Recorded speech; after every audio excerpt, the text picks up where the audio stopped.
అదే RTV app వార్తల్ని క్షణాల్లో చదివే అవకాశం ఉంటుంది. ఒక న్యూస్ పేపర్, ఒక టెలివిజన్ ఛానల్ మీ చేతుల్లో ఎప్పుడూ ఉంటాయి. అనంతపురం జిల్లా వ్యాప్తంగా ఉన్నటువంటి శ్రీ చైతన్య అదేవిధంగా కార్పొరేట్ విద్యా సంస్థలపై చర్యలు తీసుకోవాలని చెప్పేసి ఇవాళ అనంతపురం సమీపంలో ఉన్నటువంటి శ్రీ చైతన్య పాఠశాల ఎదుట ఏఐఎస్బి అదేవిధంగా విఎన్ఐవి విద్యార్థి సంఘాల ఆధ్వర్యంలో ఆందోళన కార్యక్రమం నిర్వహిస్తూ ఉన్నాం.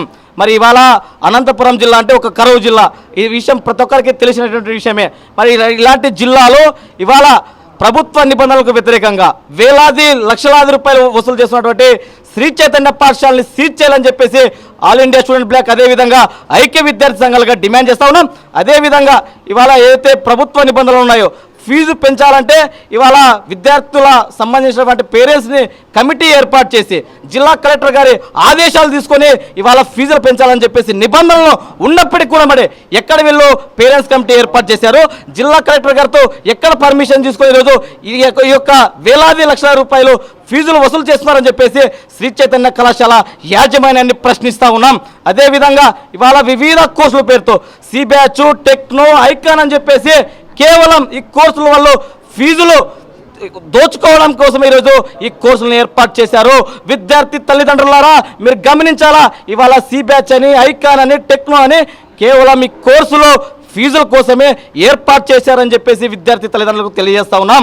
ఇవాళ విద్యార్థి తల్లిదండ్రులు కూడా విద్యార్థి సంఘాలకు సంపూర్ణ మద్దతు చెల్లిదేయాలని చెప్పేసి కూడా ఈ సందర్భంగా విద్యార్థి తల్లిదండ్రులకు తెలియజేస్తా ఉన్నాం. అదేవిధంగా ఇవాళ ప్రభుత్వ నిబంధనల ప్రకారం ఏదైతే పాఠశాల ఉంటుందో పాఠశాలలో పుస్తకాలు ఏదైతే శ్రీ చైతన్య పాఠశాలతో పేరుతో ముద్రించినటువంటి పుస్తకాలు అమ్మకూడదని చెప్పేసి నిబంధనలు ఉన్నప్పటికీ కూడా మరి ఈరోజు శ్రీ చైతన్య పేరుతో ముద్రించినటువంటి పుస్తకాలను ఈరోజు వేలాది రూపాయలకు విద్యార్థి తల్లిదండ్రులకు అమ్ముతా ఉన్నారు. మరి విద్యార్థి తల్లిదండ్రులు అంత ఫీజులు కట్టలేక వివిధ ఇబ్బందులు పడుతున్నటువంటి సందర్భాల్లో ఈరోజు విద్యార్థి సంఘాలుగా ప్రశ్నిస్తూ ఉన్నాం. ఖచ్చితంగా ఏదైతే శ్రీ చైతన్య విద్యా సంస్థల యాజమాన్యాలకి హెచ్చరిస్తూ ఉన్నాం. ఖచ్చితంగా ఈ విధంగా వివరిస్తే ఖచ్చితంగా విద్యార్థి తల్లిదండ్రులు ఖచ్చితంగా కలుపుకొని ఖచ్చితంగా భౌతిక దాడులు కూడా చేయడానికి వెనకడమని చెప్పేసి ఈ సందర్భంగా శ్రీ చైతన్య విద్యా సంస్థలకు హెచ్చరిస్తూ ఉన్నాం. అనంతపురం జిల్లాలో ఉన్నటువంటి తల్లిదండ్రుల రక్తపు కూడు తింటున్నటువంటి చైతన్య విద్యా సంస్థల అధిక ఫీజులు ఒత్తిడికి తట్టుకోలేక విద్యార్థుల తల్లిదండ్రులు అనేక ఇబ్బందులకు గురి కావడం జరుగుతూ ఉంది. వాటికి నిరసనగానే ఐక్య విద్యార్థి సంఘాల ఆధ్వర్యంలో చైతన్య విద్యా సంస్థలో నిరసన కార్యక్రమం చేపట్టడం జరుగుతూ ఉంది. ఇక్కడ అధికారులు కానీ ఇక్కడ ఉన్న యాజమాన్యాలు కానీ ఏదైనా ఒక కంప్లైంట్ ఇచ్చిన తర్వాత వీళ్ళు పట్టించుకున్న పాపాను పోవడం లేదు. అనేక సార్లు తల్లిదండ్రులు కూడా విజ్ఞప్తి చేస్తూ ఉన్నాం, మీరు ఒక్కసారి ఆలోచన చేయండి, ఈ విద్యా సంస్థల్లో చదివించేటప్పుడు మన పిల్లోడికి చదువు చెప్తా ఉన్నారా లేదా, మన పిల్లోడికి సరైన భోజనం పెడతా ఉన్నారా లేదా, మనం కట్టిన ఫీజుకు సరైన వసతి ఇస్తున్నారా లేదా అనేది ఒక విషయం మీరు ఆలోచన చేయండి.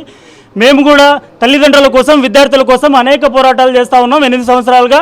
ఇప్పుడు కూడా ఇక మీదట కూడా ఖచ్చితంగా ఈ పోరాటాలు కొనసాగుతూనే ఉంటాయి. గతంలో కూడా డిఓ గారికి, డిప్యూటీ డిఓ గారికి, ఎంఈఓ గారికి అనేక సార్లు కంప్లైంట్ పెట్టినప్పటికి కూడా వారు ఎటువంటి స్పందన లేదు వారి నుంచి. ఇప్పుడు కూడా ప్రస్తుతం కూడా డిఓ గారికి ఫోన్ చేస్తే వారు బ్లాక్ లిస్ట్లో పెట్టడం జరిగింది నెంబరు. తర్వాత డిప్యూటీ డిఓ గారికి ఫోన్ చేస్తే నేను మీటింగ్లో ఉన్నాను, అక్కడ ఉన్నాను, ఇక్కడ ఉన్నానని చెప్పేసి గత 2 నెలలుగా ఇదే విషయం చెప్తా ఉన్నారు. ఎంఈఓ గారికి కాల్ చేస్తే నేను మీటింగ్లో ఉన్నాను, నాకు హెల్త్ బాగాలేదని చెప్పేసి చెప్తా ఉన్నారు. అయ్యా ఎంఈఓ గారు, మేము ఒకటే తెలియజేస్తూ ఉన్నాం, మీకు ఆరోగ్య పరిస్థితి బాగలేకపోతే మీరు మెడికల్ లీవ్ పెట్టండి, ఇక్కడ నుంచి వెళ్ళిపోండి, లేదంటే మీ జాబ్కి రిజైన్ చేయండి, అంతేగాని మా అనంతపురం జిల్లా విద్యార్థులతోనూ విద్యార్థుల తల్లిదండ్రుల ప్రాణాలతో ఆడుకోవద్దని చెప్పేసి ఐక్య విద్యార్థి సంఘాలుగా తెలియజేస్తూ ఉన్నాం. ఇదే మాదిరిగా చైతన్య విద్యా సంస్థల్లో కొనసాగితే జరగబోయే రోజుల్లో భౌతిక దాడులకు కూడా సిద్ధంగా ఉన్నామని చెప్పేసి ఐక్య విద్యార్థి సంఘాలుగా తెలియజేస్తూ ఉన్నాం.